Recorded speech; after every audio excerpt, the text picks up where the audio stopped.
One might argue that if the warriors of Duskhold had shown even a thimble of humility, Sorrel would never have laid a finger on the moon sword at all. But then again, if their young king had simply admitted the old blade had no wish to answer him, his men would not have spent the whole long evening in the hollow oak, drinking themselves sour over it. So really, when a person followed the thread all the way back to where it started, the entire impossible business was the king's own fault. Every last bit of it. Sorrel had carried heavier things than a tray of empty tankards, and she had carried them for worse men. But there was something about the warriors of Duskhold that made her arms ache before she had even lifted anything. They had claimed the long table by the hearth, the whole snarling pack of them, and they had been drinking since the light went gold in the windows. Now the light was long gone, and the drinking had not stopped. She moved among them as she moved through all of it, quietly, quickly, eyes lowered, keeping the small, silent nothing inside her chest smaller still. For that was the thing everyone in Greymere knew about Sorrel. She was wolfless. 20 and some years old, and never once, not in fever or fury or grief, had a wolf risen in her. A wolfless woman was a shameful, half-made thing in the eyes of the pack, fit to pour ale and haul water and little else. She had made her peace with it, the way you make peace with weather. There was no use arguing with what simply was. What she had not made peace with was the sword.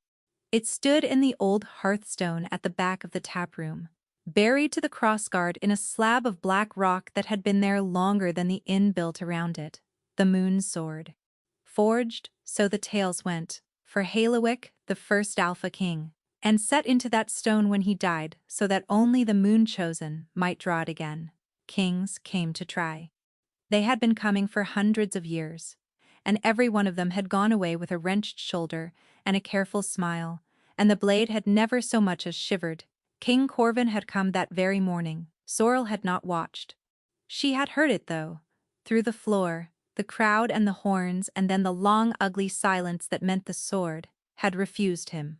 2. Now, the king sat at the head of his warriors, dark-haired and gray-eyed and quiet in the way a drawn bowstring is quiet, and he had not smiled once. His men made noise enough for all of them.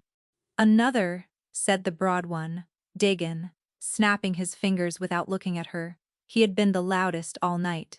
"And be quick about it, wolfless, unless pouring is also beyond you." The table laughed. Sorrel filled his cup and said nothing, which was the whole of her strategy in life, and had served her tolerably well. "Cheer up," Dagon told the king, loud enough for the room. "The old iron will bend for you yet. Tomorrow, the day after. It is a matter of strength." He flexed one thick arm and grinned. "And there is no stronger arm in the realm than yours, my king. It is only a stubborn bit of metal. It is not a matter of strength," Sorrel said. She had not meant to. The words simply walked out of her, tired and flat, the way the truth does at the end of a long day when you have stopped guarding the gate. Every head at the table turned. She felt the king's gray eyes settle on her and did not look up. "What did you say?" Dagon breathed, delighted, the way a man is delighted to find something small he is allowed to crush. "I said it is not a matter of strength." Her heart was going hard now, but she was too weary to stop. 9 of you tried it before supper. I served every one of you, the strongest men in the realm. You keep telling me, and the stone did not care, so no. I do not think one more heave will do it. I think you could pull until the roof came down and that blade would sit exactly where it sits." The silence had a shape to it now, a leaning, listening shape. Dagon stood. "Then you try it," he said softly. "Go on. Since you have it all worked out, wolfless, show your betters how it is done." He swept a hand toward the stone, mock courtly, and the table roared. And there it was, the trap. Refuse and be a coward. Try and be a fool who wrenched her shoulder for their sport. Sorrel looked at the sword. She was so tired. And underneath the tiredness, in the small silent place where her wolf should have been and never was, something turned over in its sleep. "Fine," she said. She set the tray down. She crossed the room, and the men made way for her with mocking little bows, and she put her hand around the cold hilt of the moon sword, mostly to shut them up and get back to her work. She braced to feel it hold. She braced for the laughter. She pulled, and the blade came free of the stone as easily as a spoon lifts from water. Light poured out of it. Not lamplight, not firelight. A clean, cold white that ran up the fuller of the blade and down over her knuckles and along her arm to the shoulder. And the whole taproom of the hollow oak went blue-white and silver as a field under a full moon. Somewhere a cup fell and did not seem to make a sound. The sword was weightless in her hand, and it was singing. A single low note she felt in her teeth and her spine and the small silent place in her chest, which was not silent anymore. It was answering. Sorrel stood in the middle of that light, with a king's sword in her fist, and understood, distantly, that she had made a very great mistake. She looked up. King Corvin was on his feet. He had not made a sound. Every warrior in the room had gone to stone, but it was the king she could not look away from, because his face had come open, and what was underneath the quiet was not anger. It was something far worse. It was recognition. He was looking at her the way a man looks at a door he has been trying to open his whole life, that has just, for someone else, swung wide.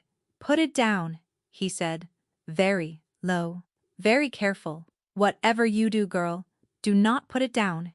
Sorrel did not remember deciding to run. She remembered the sword going back into the stone, sliding home sweet as a key, the light dying, the note falling silent. She remembered the king saying her name, though she had never told it to him, and she remembered not staying to learn how he knew it.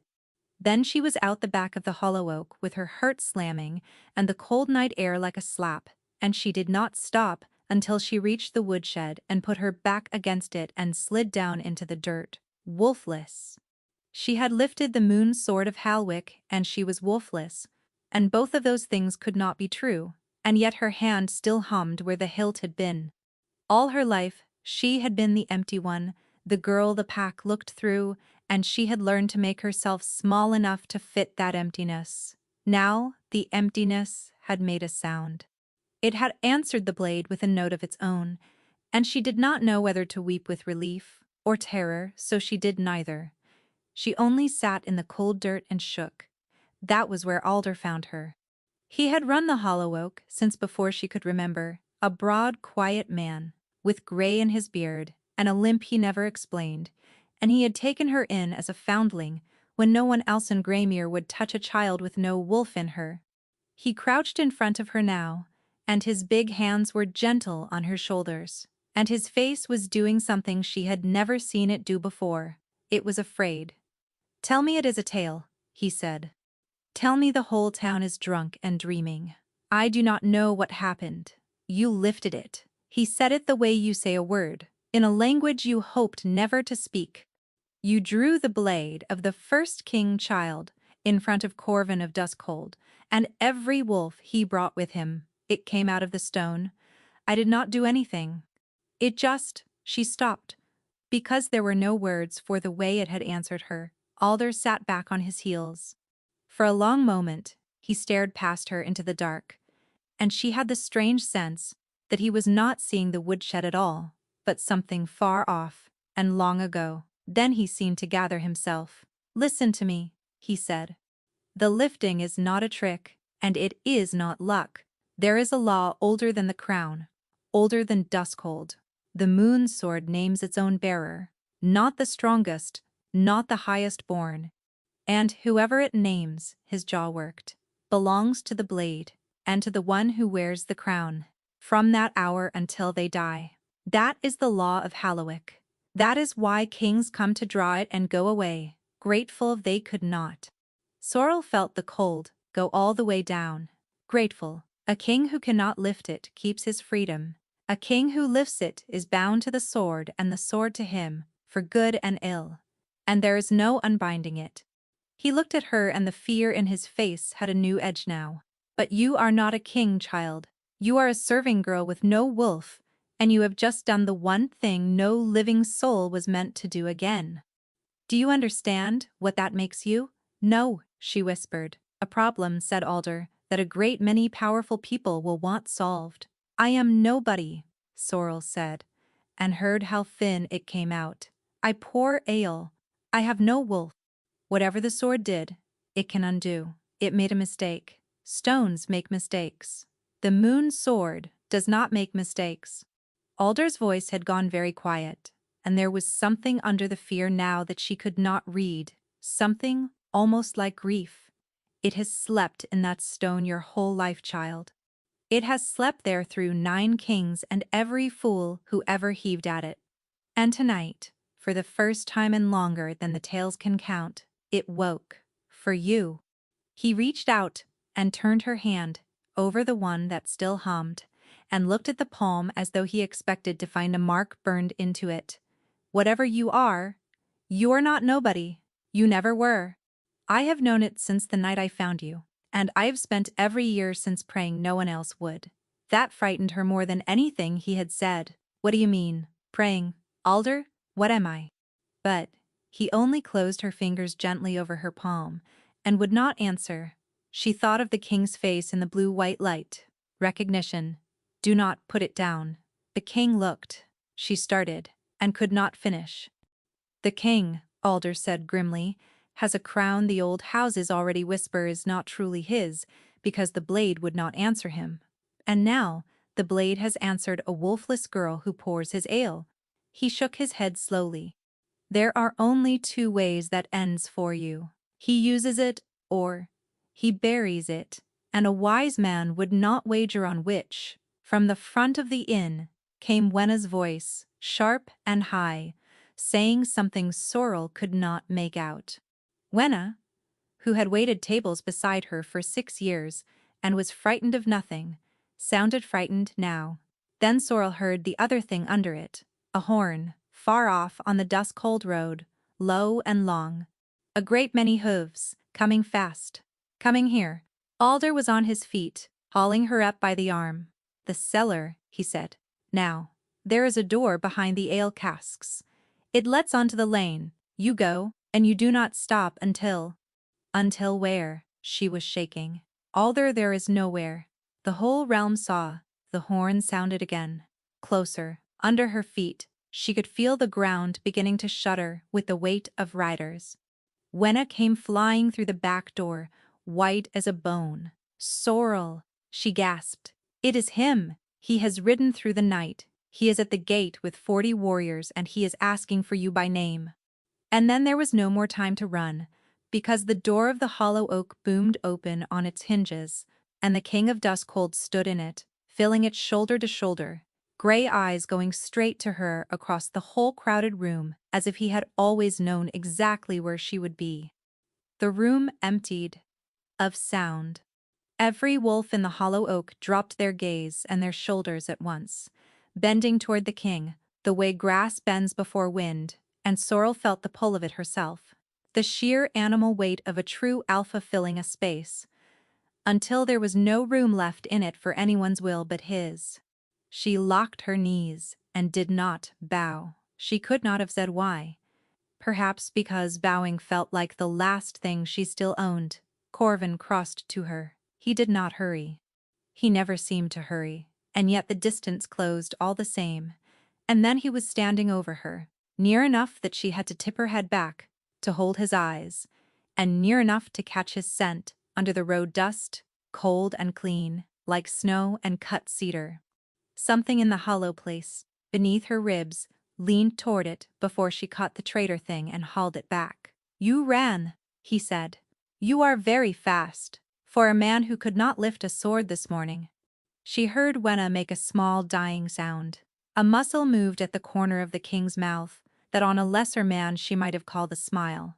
There she is, he said softly, as if to himself. Then he turned, unhurried, and swept the crowded room with those gray eyes, and when he spoke again his voice had changed. It filled the whole tap room without seeming to rise at all. Hear me. You saw what the blade did tonight. You saw it name its bearer, as it has not done in the memory of anyone living. The law of Helluik is not mine to bend or break. The moon sword has chosen, and I have come to honor what it chose." A ripple went through the room. Sorrel saw Dagon near the door, his mockery all gone out of him, his face gone careful and closed. "From this night," Corvin said, "this woman stands under the crown's own hand.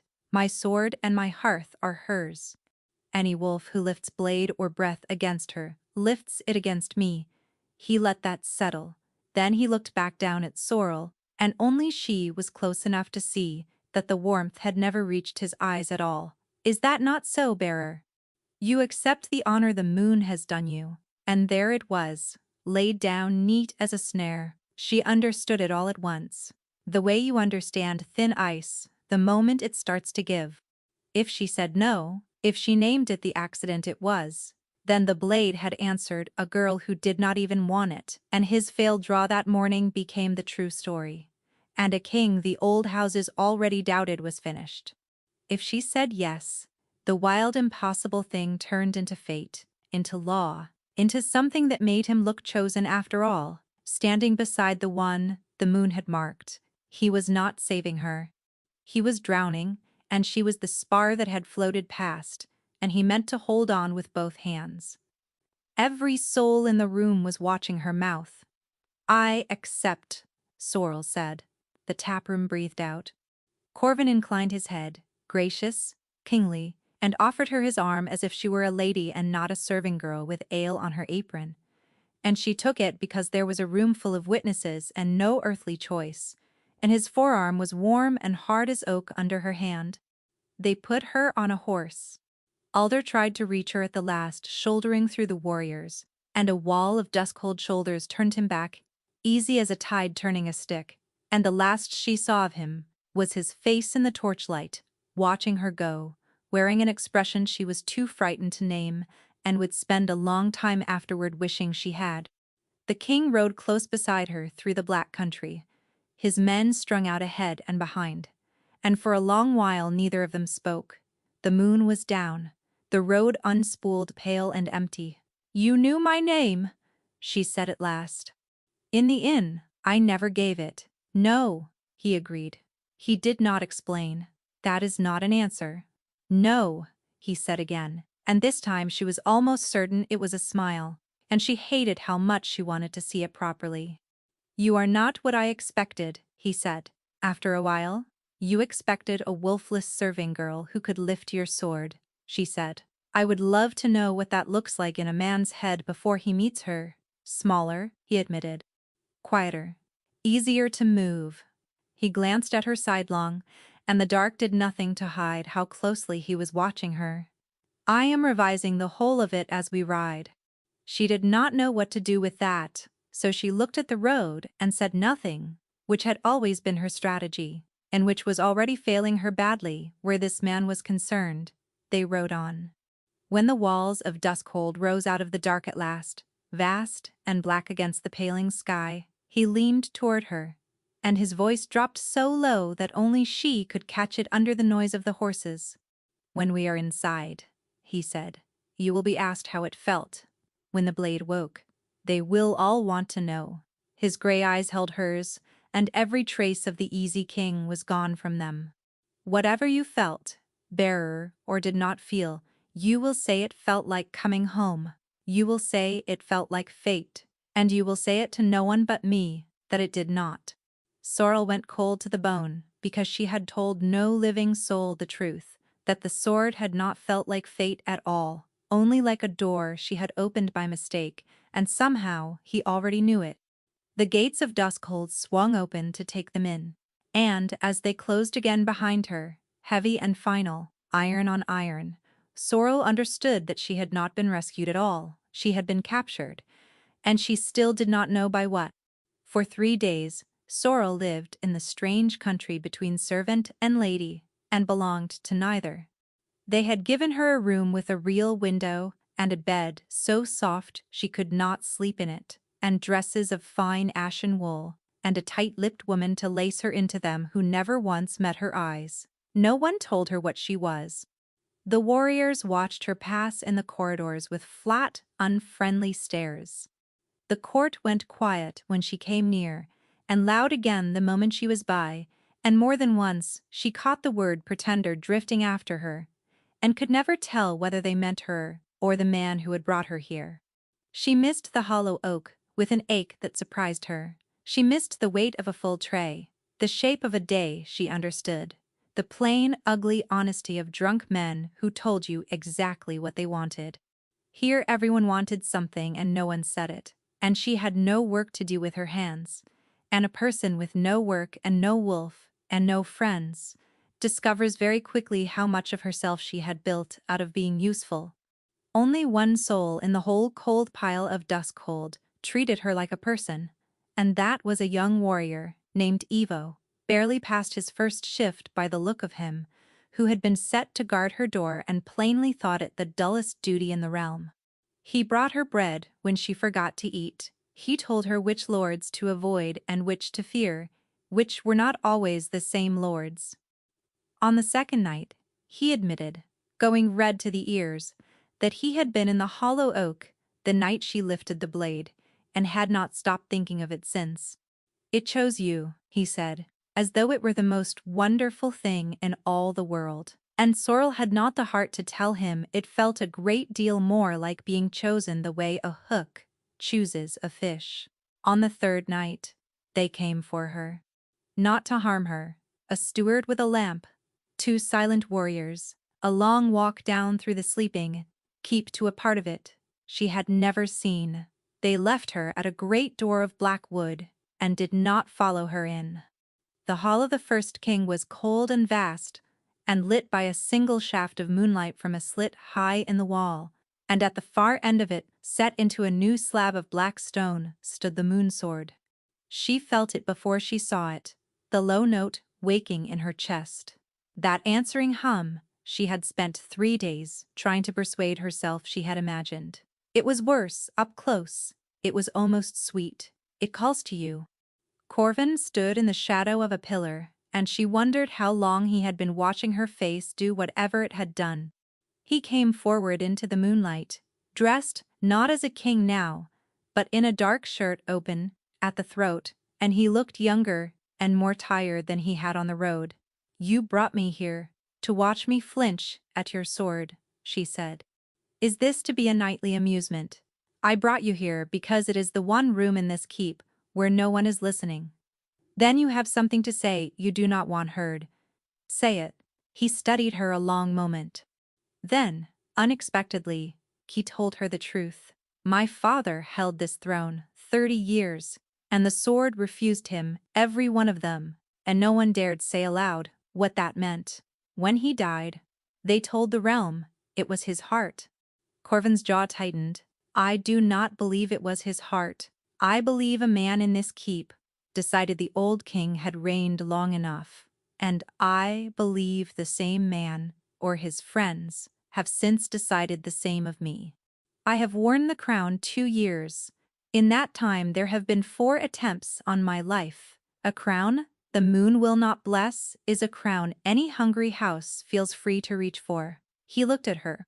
And then, a serving girl in a border tavern set her hand to the blade of Ellick, and it rang like a struck bell. Sorrel's mouth had gone dry. "So I am your proof. You are the first thing in 2 years that has frightened them," he said simply. "A doubtful king they can move against. A king standing beside the true bearer of the moon sword, the one the moon marked when it would mark no one else, is a far harder thing to reach. And this binding," she said. "Your own men told the tale on the road. The one the blade names belongs to the crown. Until they die, there is no unmaking it. So tell me plainly, since we are being plain, am I yours now, King Corvin? Bought and sealed by a sword I never asked to touch?" "The law says the bearer stands with the crown," he said carefully. "It does not say the crown owns her. My grandmother's grandmother would have told you the difference matters. I am telling you it matters to me." "Words are cheap in a locked room." "They are," he agreed, "which is why I am spending so many of them. I have nothing else to offer that you would believe." He spread his hands, and there was something almost rueful in it. "I cannot give you your old life. It ended the moment the blade sang, and it ended whether I came to Greymere or not. Every house in this realm knows your name by now. Out there you are, a wolfless girl, who holds a king's relic, and no one to keep the knives off you. In here you are that same girl, with me between you and them. It is a poor bargain. It is the only honest one I have. And what do I get, she said, for being the shield you hold up between yourself and the knife? Something flickered across his face, and to her surprise it looked like shame. The truth costs you, he admitted. Standing where I stand, the knife meant for me may find you first. I will not pretend otherwise. I have spent 2 years learning that everyone in this keep wants something, and I have grown very good at giving them the smallest possible piece of it. He stopped. When he spoke again, the smoothness had gone out of his voice, and what was left was plain and tired and real. But I am asking you plainly, with no one to hear, stand with me, not as a shield, as the one person in this place who never once wanted a thing from me before the sword put us in the same room. I have not had one of those in a long while, bearer. I had forgotten what it was worth. Sorrel found she could not answer at once, because the man saying it was not the king from the taproom at all, and she did not know when the change had happened, and she did not trust how much she liked it. The empty place beneath her ribs leaned toward him, warm and traitorous, and this time she was slow to haul it back. You are staring at me, he said, quieter. I am deciding whether to believe you, and… She never answered, because over his shoulder, in the deep black beyond the moonlight, where the hall should have been empty and was not, a shadow shifted against the far pillars, not a trick of the light. It moved with the low, deliberate patience of a thing that did not wish to be seen, and it was already between them and the only door. Sorrel did not think. Some part of her had been counting the exits from the moment she walked into the hall, the way she counted them in a taproom, gone wrong. And that part took her body, before her mind caught up. Her hand closed on Corvin's wrist and she pulled, hard, dropping them both behind the black stone that held the sword, and the bolt that would have gone through his back cracked off the stone where his heart had been a breath before and skittered away into the dark. Stay down, she breathed. I begin to see, Corvin whispered, entirely too calm, why the moon chose you. Be quiet and stay behind the stone. I will have you know I am a very capable. Behind the stone. 2, she counted, and then a scuff from the other side. 3, moving to take the stone from both sides at once. Unhurried, certain, the way men move when they have done this before, and expect it to go well, not thieves. Not a lone madman with a grievance. This was a thing that had been planned and rehearsed and paid for. Sorrel's heart was slamming, but her hands were steady, and some old buried part of her had gone cool and clear and knew exactly what to do, and she did not stop to wonder why. She had been a wolfless girl in a rough border town all her life, and that alone taught a person things. But there was more to it than that, and in the cold clarity of the moment, she let herself remember it. Every gray dawn of her childhood, before the inn woke, Alder had taken her into the yard behind the hollow oak and pressed a wooden knife into her small cold hand and drilled her until her arms shook and she wept with the ache of it. A girl with no wolf, he used to say, kneeling to fix her grip for the 100th time, must be twice as quick as any wolf and half as merciful, because no one will ever come to save her but herself. She had hated him for it. She had hated the bruises and the dark and the endless patient cruelty of a man who would not let her stop until she had it right. It had never once occurred to her to ask why an innkeeper with a limp knew how to kill a man 3 ways with a paring knife. It had never once occurred to her why he was so certain, so grimly certain, that the day would come when she would need it. The first man came around the stone, low and fast. Sorrel came up under his reach, caught the knife arm, turned it against the joint the way Alder had taught her 10,000 times, and felt the wrist break clean. He went down screaming. She had his fallen blade before he landed, and it settled into her palm as though it had always meant to live there. The second was already on her. She took a cut along the ribs that lit her whole side white and made her gasp. But she was inside his guard by then, too close for the length of his blade to matter. And she put his own weight into the black stone and heard something in him give and drop. 2 down. But the cut had cost her a half-breath, and in that half-breath a third came at her from the side she could not cover. And she knew, even as she turned, that she would be too slow, that this was the one that reached her. She was wrong. Corvin took him. She heard the king move behind her, heard a heavy sound and a grunt cut short, and turned in a spike of pure terror to find him standing over the man with a look on his face she had never seen before. Cold and final and not the least bit charming, a look that told her the easy laughing king was a thing he put on each morning the way other men put on a coat. Then a whistle split the dark, high and clean, and whoever still lived broke off at once. Not a rout, a recall. Boots pounding away, a far door banging, and then silence, and Evo's voice bellowing down the corridor as the guard came too late. Sorrel stood in the ringing quiet, with a stolen knife in her fist and blood running warm down her side, and looked at the man groaning at her feet, the one whose wrist she had broken. His sleeve had torn in the fall. On the inside of his forearm, where a man hides the things he does not want the world to read, was a brand. A crescent moon, and struck through the heart of it, a single black bar, like a blade laid across the face of the moon to put out its light. She knew it. That was the terror of it, worse than the blood, worse than the bolt that had missed the king by the width of a held breath, she did not know from where. She only knew that the sight of that struck-out moon turned her cold, in a way the fighting had not, that it belonged to some locked room in her memory she had never been able to open, some gray morning very long ago that lived in her body and not her mind.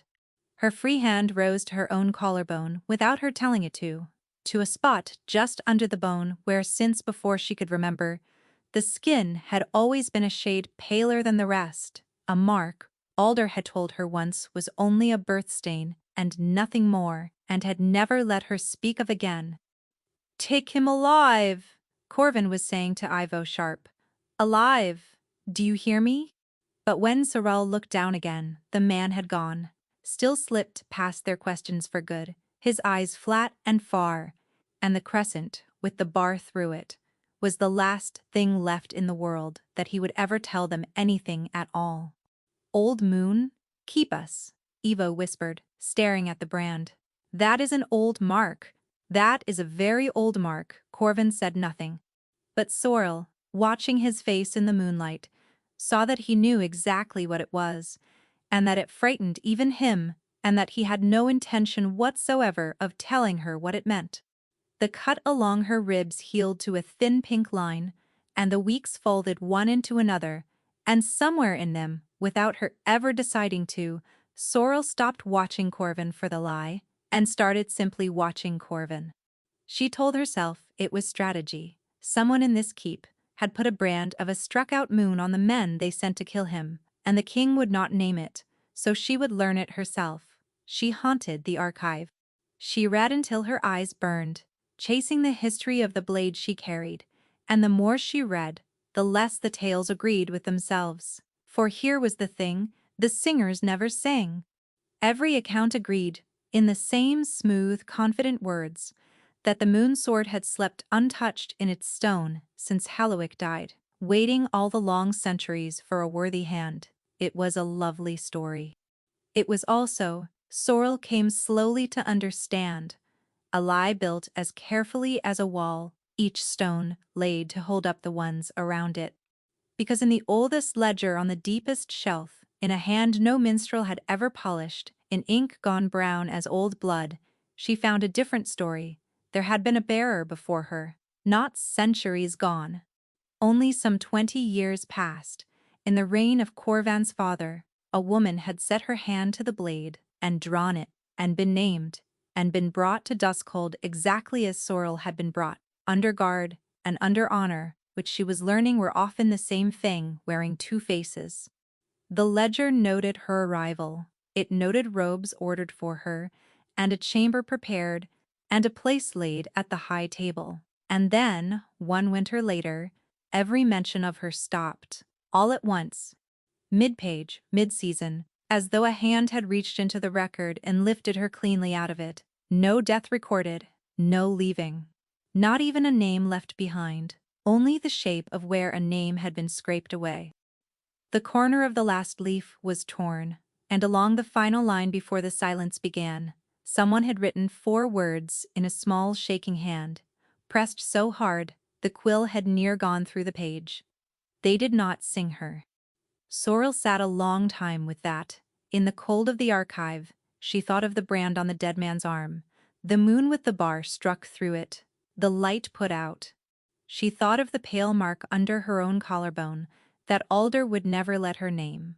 And her hand crept up to it again, to the locked room in her memory, and she was afraid, in a way she had not been even with a blade coming at her ribs, because a blade she understood, and this she did not. She meant to take it to Corvin. She truly did, but that was the trouble with the man. That every time she set her jaw and resolved to be hard with him, he did something that quietly unpicked the knot.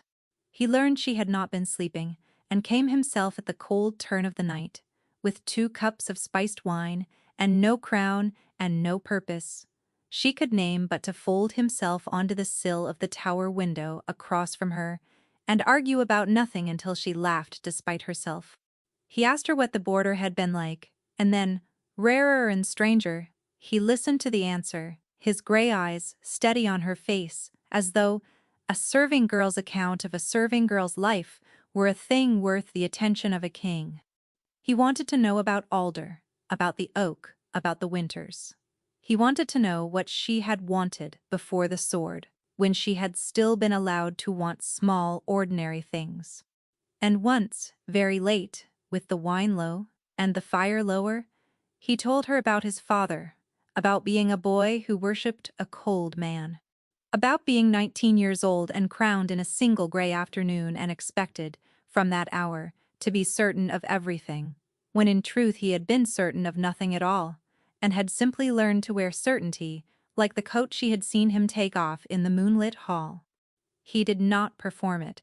He told it plainly, halting here and there, looking not at her but at the fire, and she understood that he had handed her something he handed to no one, and that he was not watching to see what she would do with it, which was somehow worse because it meant he trusted her not to do anything with it at all.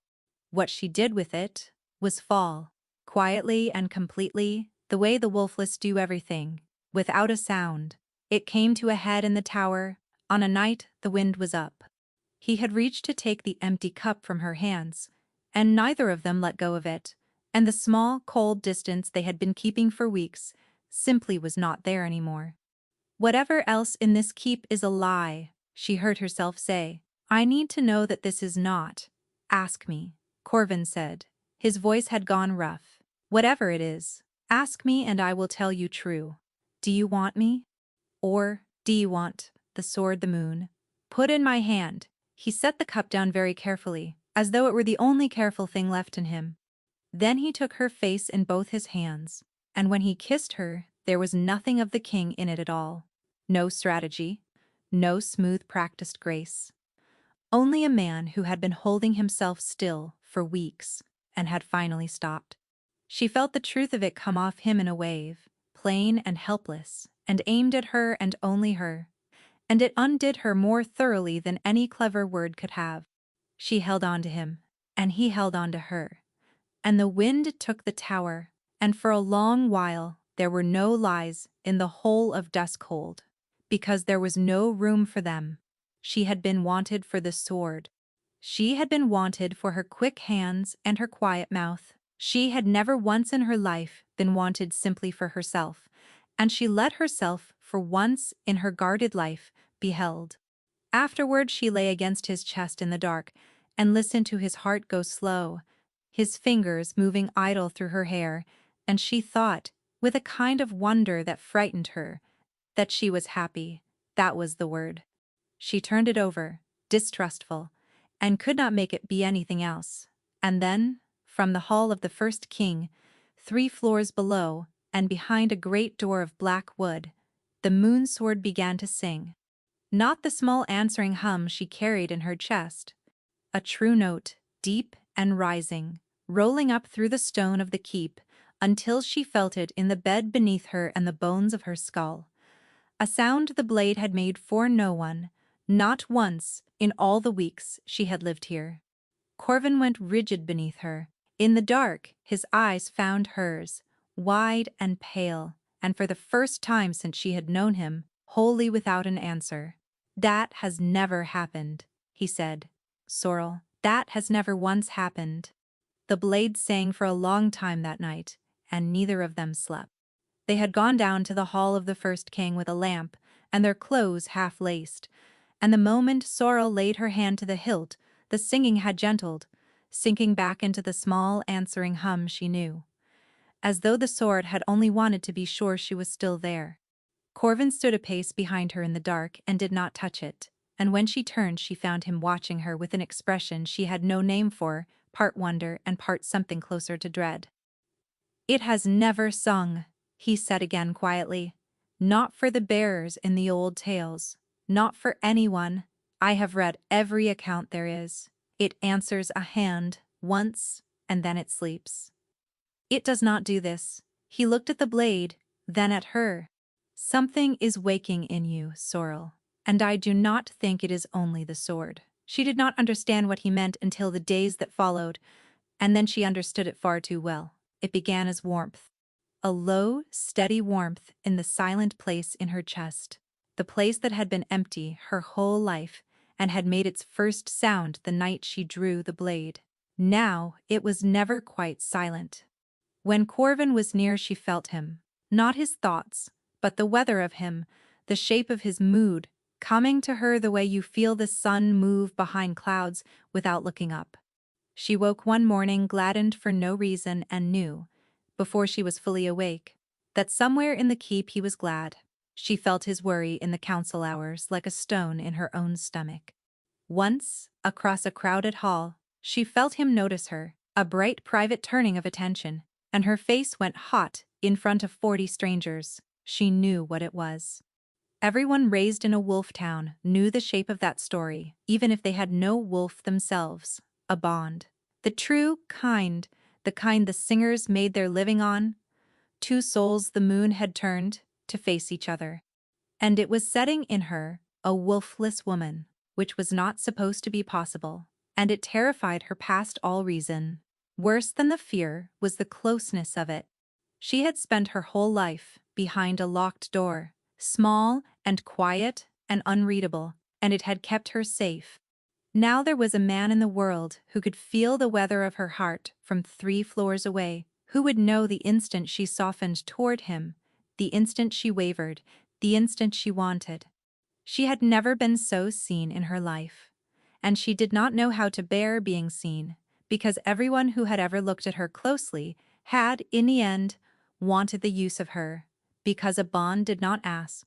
It did not care that she had known him a handful of weeks, that half of what stood between them had begun as a lie he told a taproom to save his crown.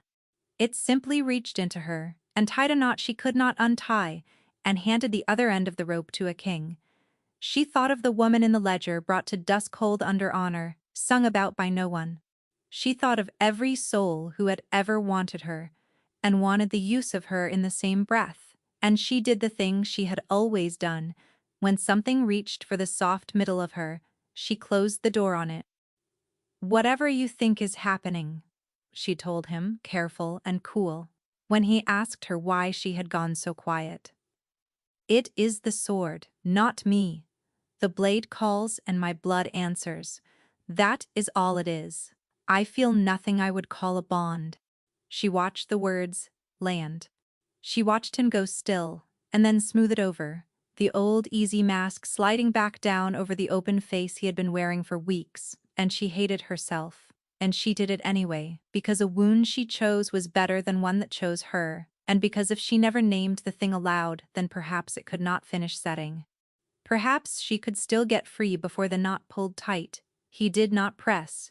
That was the worst of it. He only nodded and said, Of course, and something in the warmth in her chest guttered like a lamp in a draught, and she felt his hurt as clearly as if it were her own. Because it was, now, and there was nothing she could do about that either. 3 days on, the great houses came. They came for the right, summoned from every corner of the realm to witness the bearer with their own eyes, so that no lord could later claim it was a tale the crown had invented. They came with their retinues and their old grudges and their careful smiles, filling the keep until it groaned, and Sorrel felt the temper of the place change around her, the way a river changes before a fall. These were not warriors sent in the dark, with brands under their sleeves. These were the great houses, and any one of them might be the hand that had paid the Dark Ones, and every one of them was watching her. The hall was hung with silver. Sorrel stood on the dais in a gown the color of the moon, with the sword bare in her 2 hands, and below her the assembled power of the realm watched a wolfless serving girl hold the blade that had refused their kings. And she had never in her life wanted so badly to be pouring ale in a border town. Corvin spoke the old words. She barely heard them. She was reading the room as Alder had taught her to read a taproom, marking the exits, the still faces, the hands that stayed out of sight, and even so, she would have missed it if not for the bond. She felt the danger before she saw it. It came through the bond, a spike of pure cold fear that was not hers, Corvin's, sudden and total, his eyes snapping to the high gallery a breath before her own did. And, because she was already turning, already moving, she saw the crossbow come over the rail, saw the flat gleam of it swing not toward the king, but toward her, the bearer, the true prize. And she was falling sideways off the dais, with the sword still in her hands as the bolt split the air where her heart had been and buried itself in the silver hangings with a sound like a snapped harp-string. The hall erupted. Warriors surged. Somewhere Eva was shouting. And Sorrel, on her knees on the cold stone with the moon sword ringing its high alarm note through her arms, understood 2 things at once with terrible clarity. That she had lived only because she had felt him feel it, and that she could go on telling him there was no bond until the stars went out, and it would not make it any less a lie. She did not go to him in the chaos. She should have. Instead, she slipped through a servant's door with her heart hammering, needing air, needing to be no one for a moment, and her feet took her by old habit toward the one quiet place she knew, the deep shelves of the archive. The door stood ajar. Lamplight moved inside. She pushed it open and stopped. Corvin's private steward knelt at the far table, and spread across it were papers Sorrel had spent weeks failing to find, and even upside down and across the room she could read the 2 words at the top of the topmost page, written in the king's own hand, underlined twice.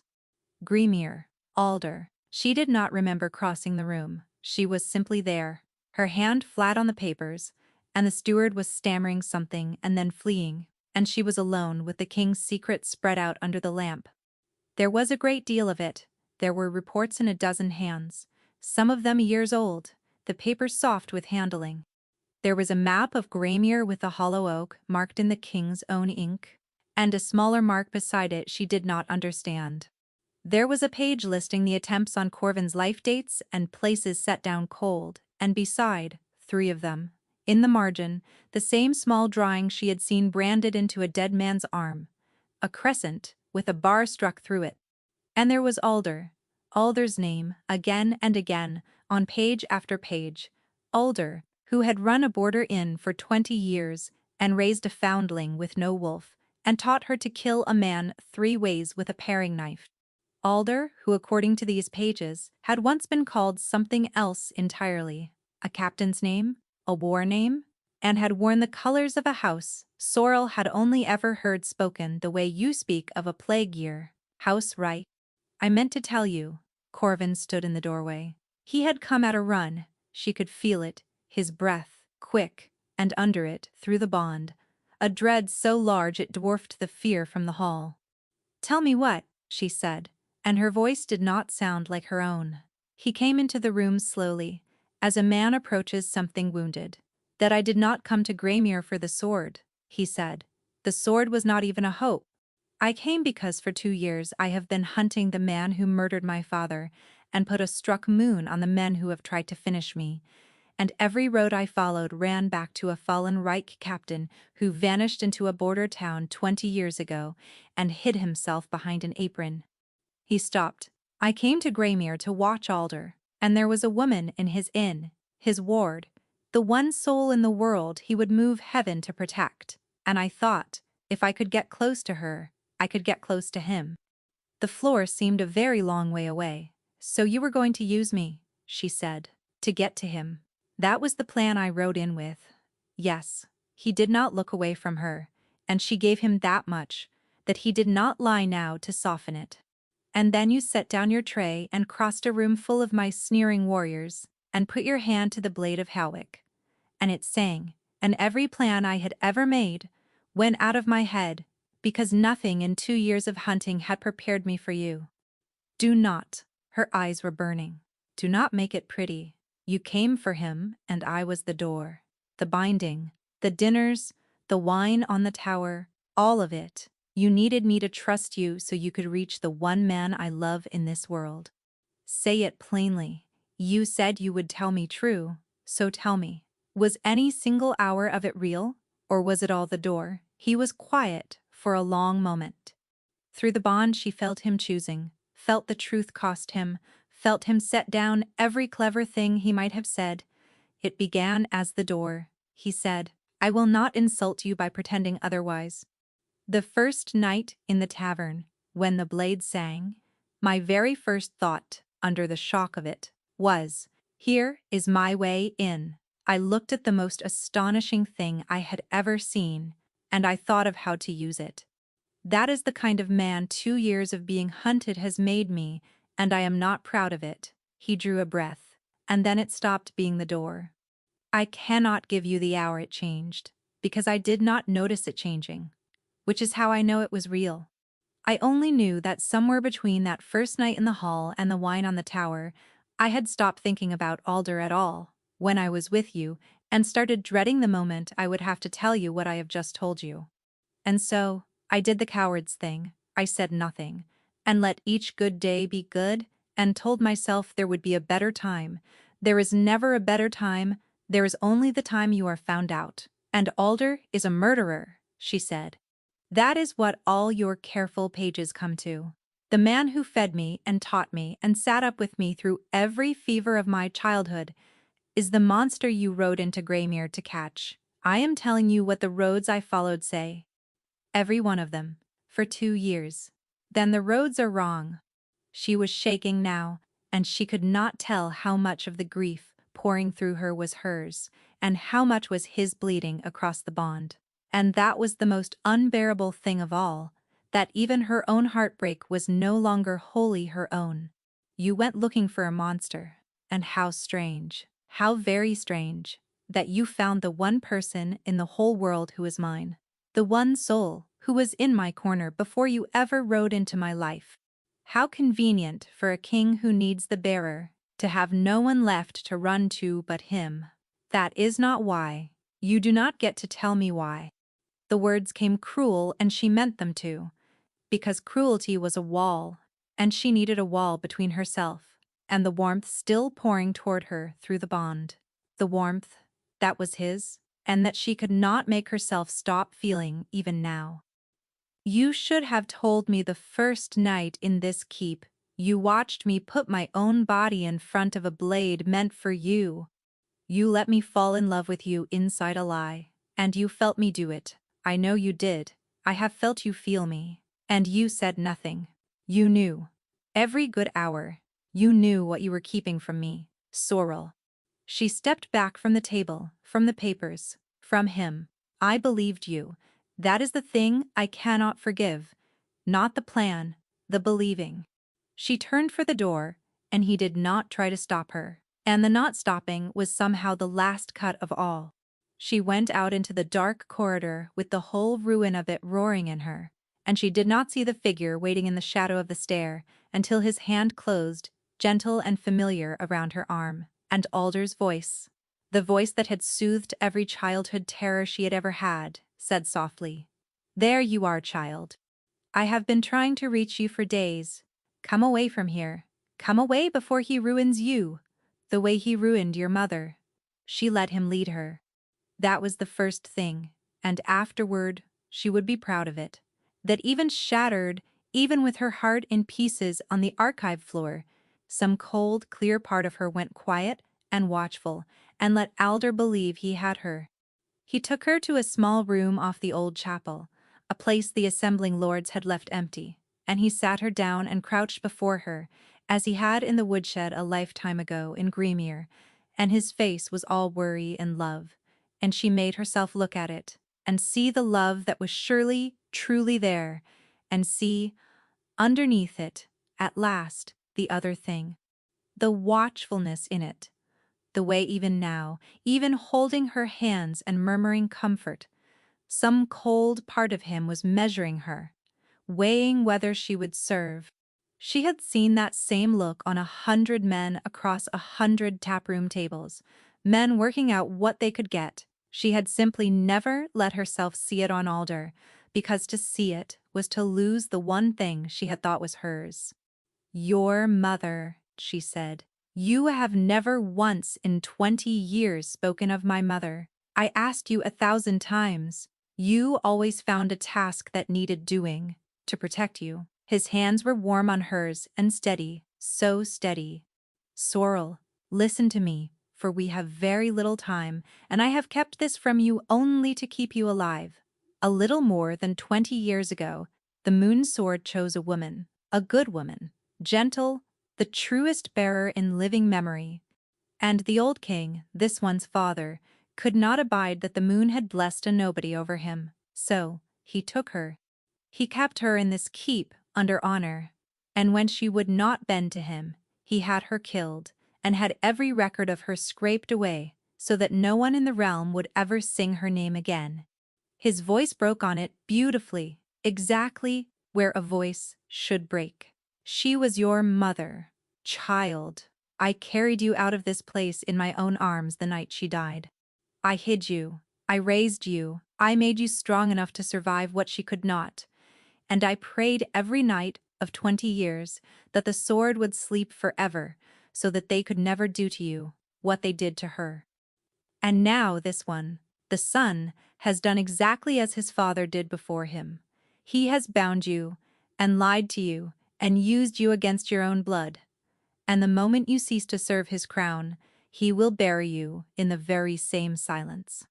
You must denounce him, before the houses tonight, while they are all still gathered under this roof.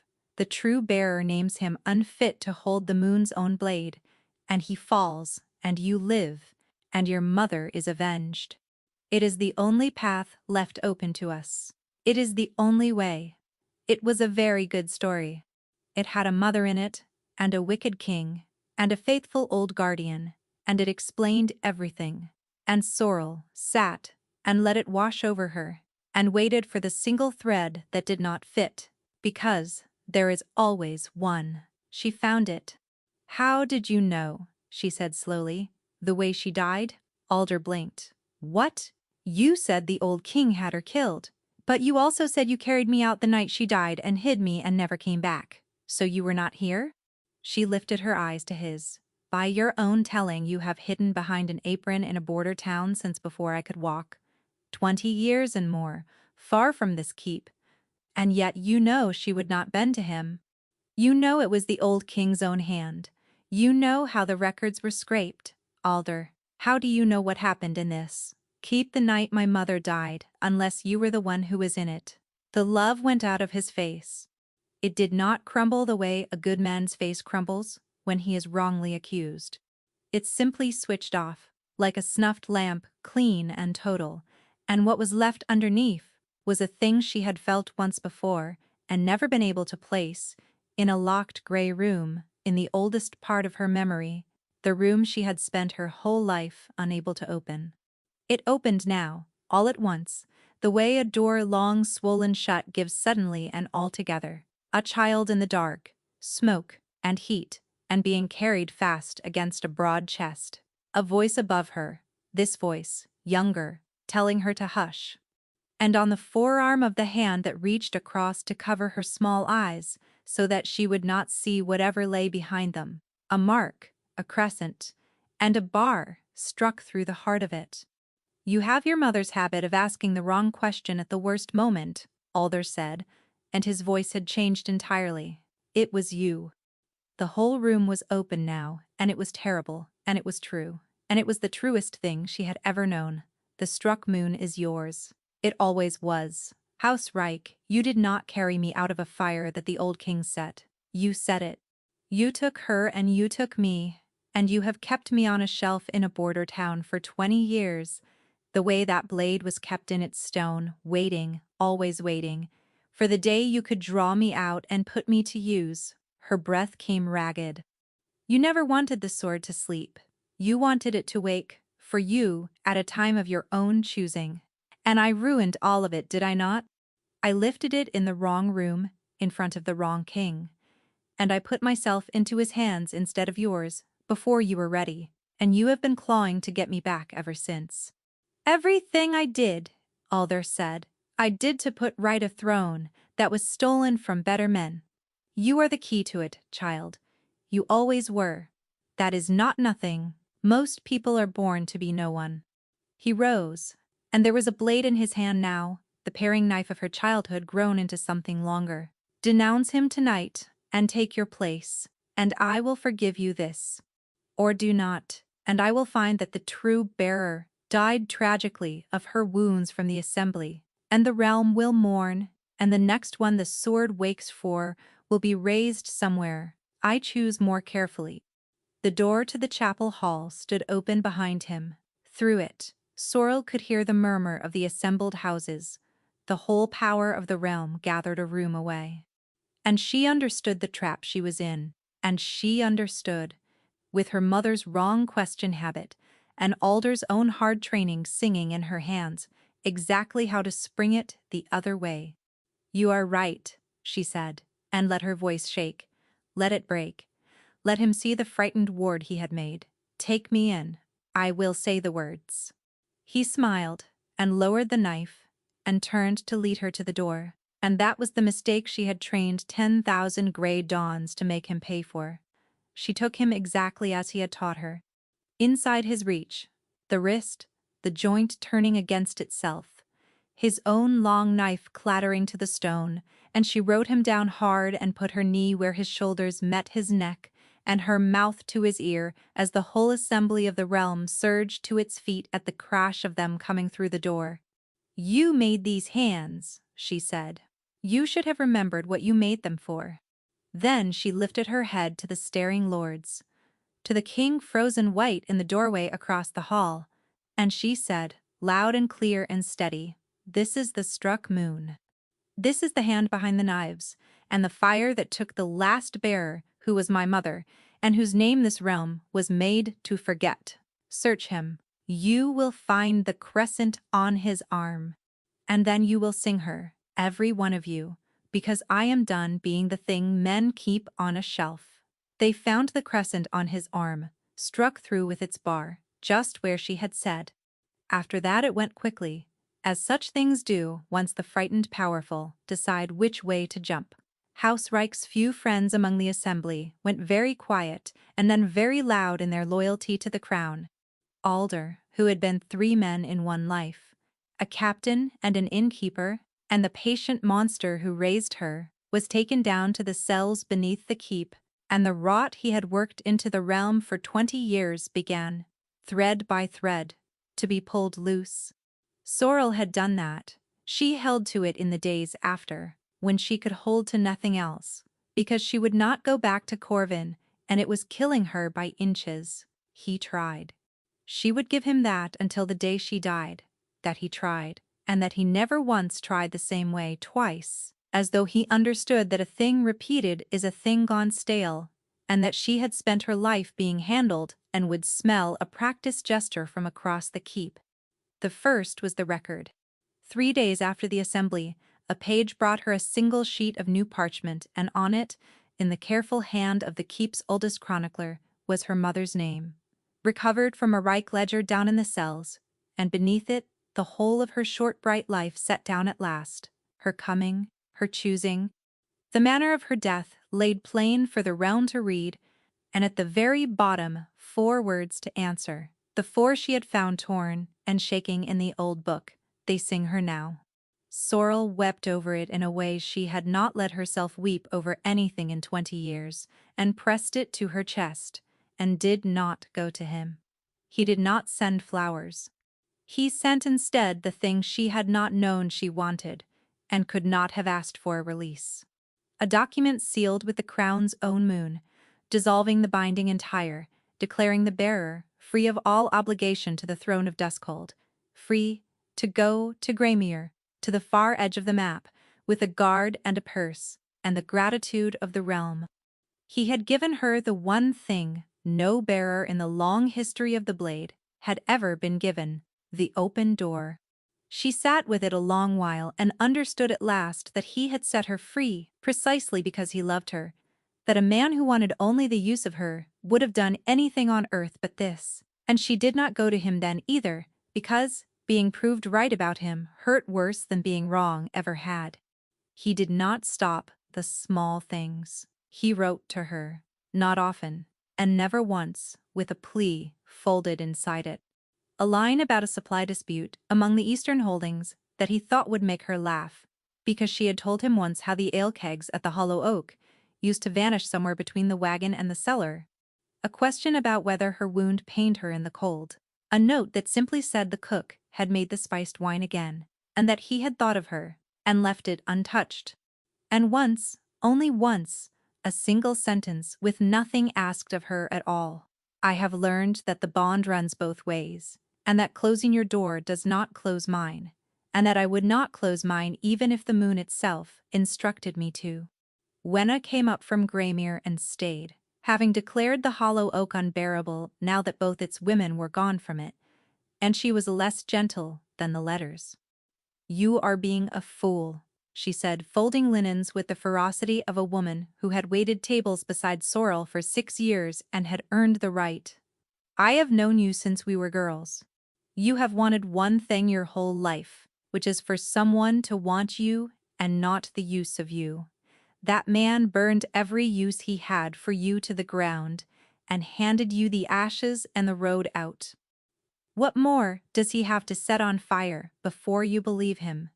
Ivo, who had appointed himself her second shadow, was no better. The whole keep knows you love him, he said. Wretched. You are the only 2 souls in it who insist on being miserable about a thing everyone else settled weeks ago. I was a door to him, Ivo. At the start, you were at the start. And then, you were the reason the bearer of the moon sword walked free for the first time in 1,000 years. The boy scowled at his own boots. My gran always said a man is not the thing he wanted when he rode in. He is the thing he was willing to give up before he rode out. She told him his gran talked a great deal for a woman he never let her meet. She thought about it, all the same, for the better part of a week.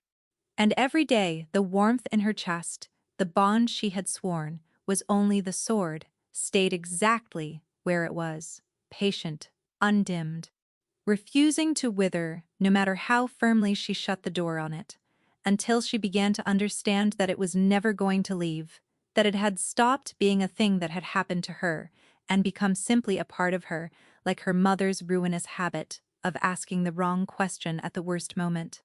Like the pale mark under her collarbone, that she knew now was the moon's own thumbprint, pressed into the blood of its bearers. She had almost decided to go to him, on the ordinary gray morning that Ivo came through her door without knocking, white to the lips, with Wenna of all people at his shoulder, arrived from Graymere on a lathered horse. He is gone, Ivo said. The king. In the night. No struggle, no cry, his sword still on its stand and his bed cold. And Sorrel. He swallowed. The last of the Reich men emptied the cells 2 nights ago.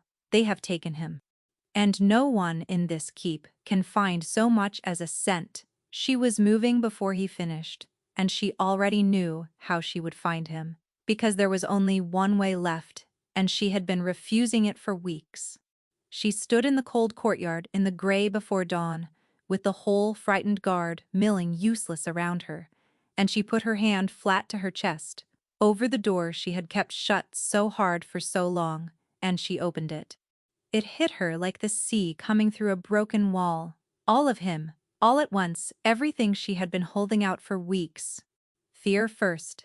And not fear for himself, she realized with a lurch, but fear for her, a bright wild terror.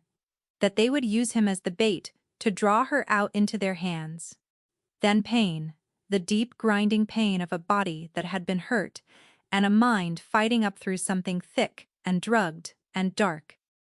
And under it all, threaded through the fear and the pain and holding them both up the way a keel holds up a ship, the thing he had never once stopped feeling for her, not through her coldness, not through her cruelty in the archive, not through a single one of the days she had spent calling it a lie to his face. It was still there, it had always been there. She took hold of it like a rope and let it pull. It drew her out of the courtyard, and, through the waking city, and down toward the old river gate, hand over hand. And she ran, and Ivo and Wenna and the guard ran after her, and the sky went from black to gray to the first thin silver of the moon setting, low over the water. She did not need a tracker, she had the truest track there was. She could have found him blind and deaf at the bottom of the sea. They had him in a mill by the water, the last dozen of them, rike to the bone, men with nothing left to win and nothing left to lose, which is the most dangerous thing a cornered man can be. She felt them before she saw the place, felt Corvin's flare of despair when he sensed her drawing near, felt his desperate wordless pleading. No, turn back. They want you, it was always you, not me. And she sent back down the bond, the only answer she had, the whole of it, the warmth and the open door, and the truth. She had spent weeks refusing to say, I am coming, and I am not afraid, and I am done being kept from you.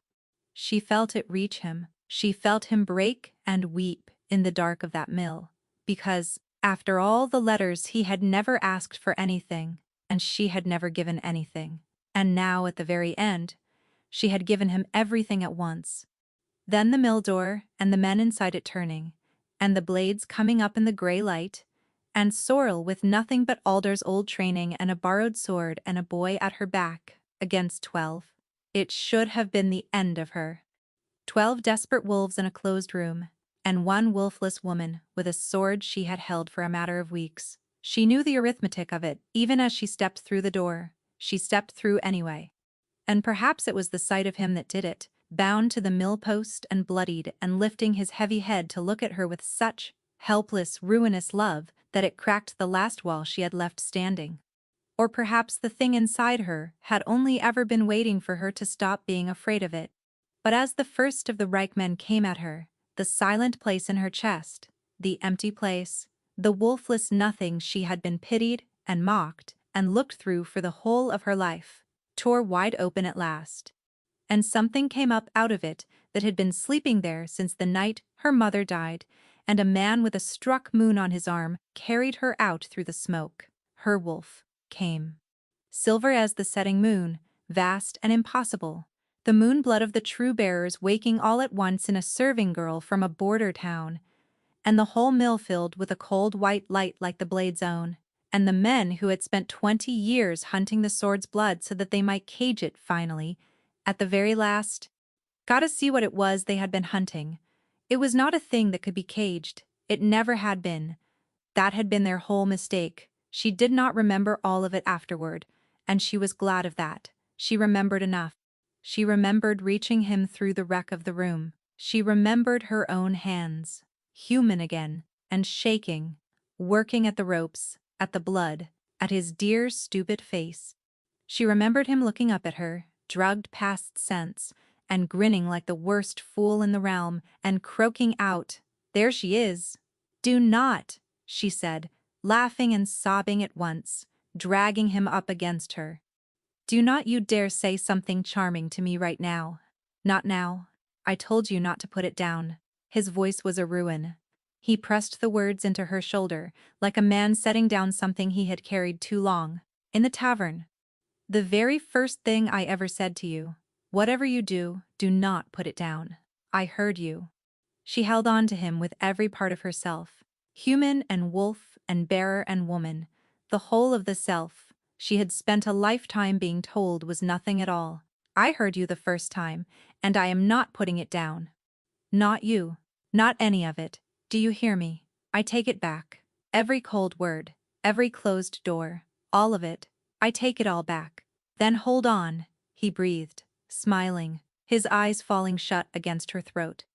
I have it, on the very best authority, that the moon only ever chooses the once.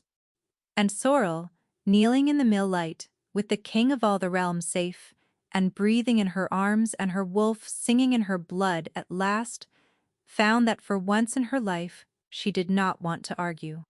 In the end, the tale the singers made of it got almost everything wrong, which Sorrel found she did not mind. They sang of a wolfless waitress, and a doubtful king, and the ancient blade that chose her when it would choose no one else, and they were right about the choosing, and wrong about the reason. It had never been that no other hand could lift the moon sword. It was only that the blade had been waiting, all those gray patient years, for the one blood it was forged to answer, to come home to it. It had known her before, she knew herself. That was the truth of it, and it was a better truth than the song. Alder lived out his days in the deep cells, and never once repented, which surprised no one. The struck moon was broken. Her mother's name was carved above the door of the hall of the first king, where every lord who came to bend the knee would have to read it. And Corvin, whose crown no house dared question, now that the true bearer stood beside him by her own free choice, and not by any binding, asked her to marry him so many times and in so many foolish ways that Evo threatened to write them all down and publish them out of spite. She said yes on an ordinary morning, overbred, for no reason but that she wanted to. The whole realm came out for it. The boy king they had doubted and the wolfless girl who turned out to be the most wolf of any of them. He wept during the vows. She had known he would. She very nearly did not. And the bond gave her away anyway, wide open now and never to be closed again. And he laughed at her through his own tears, and she stopped caring who saw. At what point did you forgive Corvin if you did? Was it when he set her free, or only when he let himself be taken, rather than let them have her? Or are you like Sorrel, and think a man ought to have to ask a good many more times before a woman says yes?